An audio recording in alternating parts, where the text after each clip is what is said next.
मैं doctor RP. Singh आपका अपने YouTube channel doctor Raghav Ayurveda शक्ति में स्वागत करता हूँ।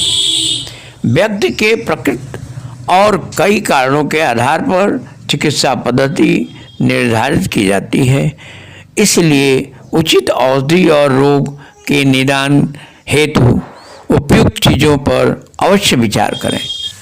इरिटेबल बाउल सिंड्रोम एक ऐसी स्थिति है जो आंतों की गतिशीलता को प्रभावित करती है और दस्त एवं कब्ज के रूप में सामने आती है। इस बीमारी को IBS भी कहा जाता है एवं इस रोग से ग्रस्त व्यक्ति को खाना पचाने में दिक्कत होती है, जिस वजह से बार बार मल त्याग करने की जरूरत पड़ती है। इसकी वजह से मल में बदबू आती है और सख्त या मुलायम मल आता है। आयुर्वेद में IBS को ग्रहणी रोग कहा गया है।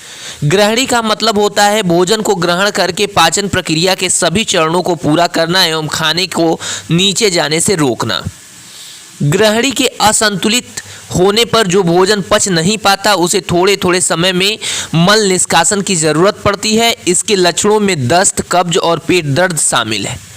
IBS के मरीजों में डिप्रेशन, पेट फूलने, सेक्स में अरुचि, मुंह और गले में सूखापन, कानों में आवाज आने जैसे सामान्य लक्षण देखे जाते हैं।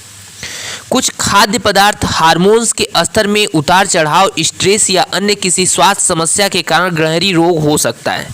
ग्रहणी रोग में आयुर्वेदिक जड़ी बूटियों जैसे कि सुंठी, सूखी अदरक और चित्रक का इस्तेमाल किया जाता है। शंखबटी, जाति फलादी चूर्ण और पंचामृत परपटी के आयुर्वेदिक मिश्रण ग्रहणी के इलाज में मददगार है। IBS से ग्रस्त व्यक्ति में दस्त और पेचिश के इलाज में विरेचन कर्म प्रभावकारी है। IBS से ग्रस्त व्यक्ति को पौष्टिक, ताज़ा और ऑर्गेनिक खाद्य पदार्थ खाने चाहिए। थोड़े थोड़े समय पर पर्याप्त मात्रा में खाना खाएं और तनाव से दूर रहें। इरिटेबल बाउल सिंड्रोम के उपचार में पहला है निदान परिवर्जन। आयुर्वेद के अनुसार अधिकतर लोगों के इलाज के लिए सबसे पहली चिकित्सा के रूप में निदान परिवर्जन की सलाह दी जाती है। इस चिकित्सा में रोग के कारण को दूर किया जाता है। इस उपचार से रोग को बढ़ने और उसे दोबारा होने से रोका जाता है। रोग के कारण को दूर करने के लिए अनशन यानी अपर्याप्त मात्रा में खाना, वाटिका अन्नपान यानी वात असंतुलित आहार, लंघन यानी व्रत और रुच्छ अन्नपान सेवन जैसी कुछ चिकित्साएं दी जाती हैं। ग्रहणी रोग का प्रमुख कारण कोष्ठ विरुद्ध आहार होता है। ऐसे खाद्य पदार्थों के पाचन के कारण पाचन अग्नि खराब होने लगती है। विरुष्ट चेष्टा का प्रभाव शरीर के सामान्य कार्य पर पड़ता है, जिसके कारण अग्नि असंतुलित होने लगती है। अगला है वमन।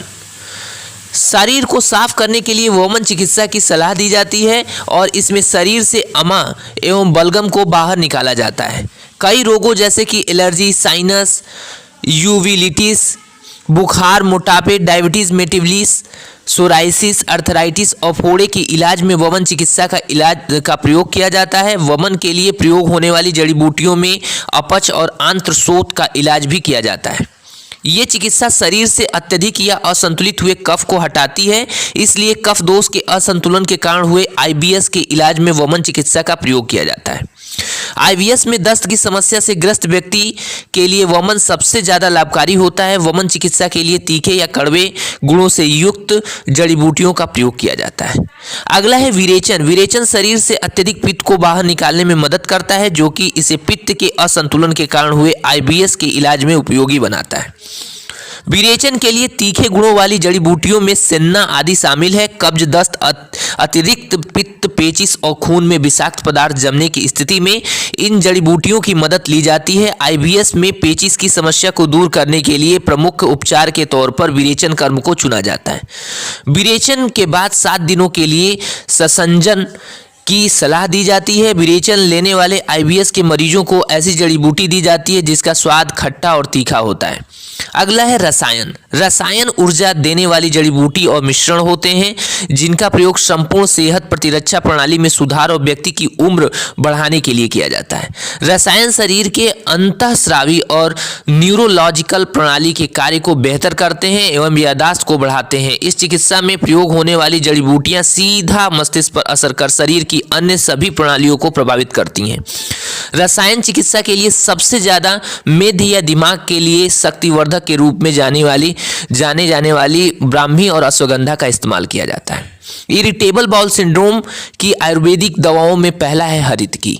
हरितकी उत्सर्जन तंत्रिका और पाचन तंत्र पर कार्य करती है। इसमें ऊर्जादायक, शक्तिवर्धक, कृमिनाशक और नसों को आराम देने वाले गुण मौजूद होते हैं। ये पीलिया, मूत्र संबंधी रोग, यूट्रस, मसूड़ों में अल्सर और अपच जैसी अनेक स्वास्थ्य समस्याओं के इलाज में उपयोगी है।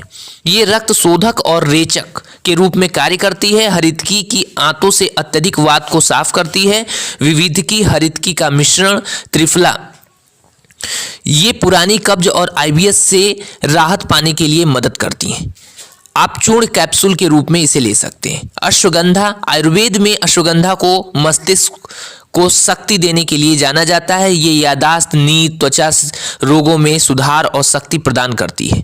अश्वगंधा अतिरिक्त वात को भी खत्म करती है, इसलिए वात के असंतुलन के कारण हुए आईबीएस में अश्वगंधा उपयोगी है। आईबीएस में कब्ज से राहत पाने में अश्वगंधा मदद करती है। अगला है मुस्था, नागर मोथा। मुस्था पाचन और परिसंचरण तंत्र पर कार्य करती है। इसमें वायुनाशी, संकुचक, कृमिनाशी, फंगल रोधी और उत्तेजक गुण मौजूद होते हैं।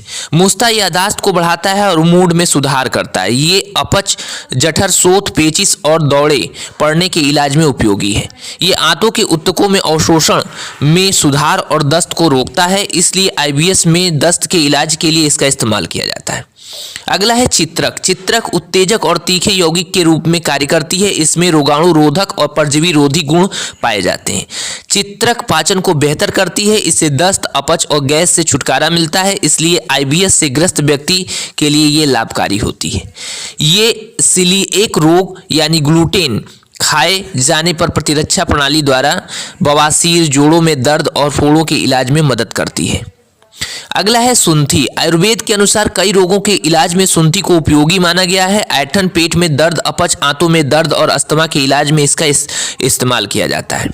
सुंठी पाचक अग्नि पर कार्य करती है। खाने को पचाने के लिए पाचन अग्नि जिम्मेदार होती है। इसमें वायुनाशी और पाचक गुण मौजूद होते हैं जो इसे मल त्याग की क्रिया और पाचन में सुधार के लिए उपयोगी बनाते हैं। इस तरह से ये आईबीएस के इलाज में मदद करती है। सुंठी शरीर में अतिरिक्त कफ को हटाने में भी मदद करती है। इरिटेबल बाउल सिंड्रोम के लिए आयुर्वेदिक मिश्रित औषधियों में पहला है पंचामृत परपटी। इस मिश्रण को पारद, गंधक, ताम्र भस्म, लौह भस्म और अन्य सामग्रियों से तैयार किया गया है। ग्रहणी और राज्यक्षमा यानी टीबी के इलाज में इस औषधि का प्रयोग किया जाता है। इस औषधि में ऐंठन और गैस दूर करने वाले गुण मौजूद होते हैं जो कि इसे आईबीएस के इलाज में उपयोगी बनाते हैं। अगला है दसमूल घृत। दसमूल घृत एक हर्बल मिश्रण है जिसे दसमूल काढ़ा और घृत इस्तेमाल कर तैयार किया गया है। इसमें वायुनाशी और पोषण गुण होते हैं जो कि इसे ग्रहणी रोग से उपयोगी बनाते हैं। अगला है शंखवटी। शंखवटी को चींच छार यानी इमली की छाल से तैयार क्षारीय मिश्रण, स्नूही क्षीर यानी डंडा ठौर से तैयार क्षारीय मिश्रण, शंख भस्म, हींग और अन्य हर्बल सामग्रियों जैसे निर्गुंडी, अदरक, नींबू के रस जैसे घोलने वाले द्रवों के साथ मिलाकर तैयार किया गया है। शंखवटी में ऐंठन दूर करने वाले और पाचक गुण मौजूद होते हैं जो कि इसे ग्रहणी रोग में असरकारी बनाते हैं। अगला है चित्रवाटी वटी, चित्रकादी वटी। पिपला मूल, त्रिकटु, हींग, अजमोद और अन्य सामग्रियों को अदरक और नींबू के रस जैसे घोलने वाले द्रवों के साथ मिलकर तैयार किया गया है। वातज ग्रहणी के उपचार के लिए विशेष तौर पर चित्रकादी वटी का इस्तेमाल किया जाता है।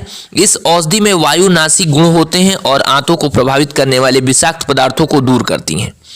अगला है जाति फलादी चूर्ण। ये एक हर्बल मिश्रण है जिसे जाति फल, इलायची, पिपली, अमलकी, लवंग, चंदन, हरितकी, सुंठी, मरीच और अन्य जड़ी बूटियों से बनाया गया है। जाति फलादी चूर्ण अतिसार और ग्रहणी रोग के इलाज में प्रभावी है। इस चूर्ण में प्रयोग की गई जड़ी बूटियों में अम्ल को खत्म करने यानी गैस को खत्म करने वाले गुण मौजूद हुए और इसी वजह से आईबीएस के लिए यह उत्तम औषधि है। आयुर्वेद के अनुसार इरिटेबल बाउल सिंड्रोम होने पर क्या करना चाहिए और क्या नहीं करना चाहिए। तो स्ट्रेस और सम्मोहन को नियंत्रित करने के लिए मस्तिष्क एवं शरीर को राहत या आराम देने वाली चिकित्साएं लें। आंतों की गतिशीलता के इलाज, नसों की प्रतिक्रिया में सुधार और भावात्मक तनाव की पहचान करने वाली अवसाद रोधी दवाएं लें। फाइबर युक्त आहार लें। जिन खाद्य पदार्थों से आपको एलर्जी या परेशानी हो उनकी पहचान कर उन्हें अपने आहार में शामिल न करें। और क्या न करना चाहिए, तो इसमें तनाव न लें, बासी, ठंडा, दूषित और भारी भोजन न करें, प्राकृतिक इच्छाओं जैसे कि मल त्याग या पेशाब न रोकें, पाचन अग्नि को कमजोर या कम करने वाले खाद्य पदार्थ न खाएं। धन्यवाद।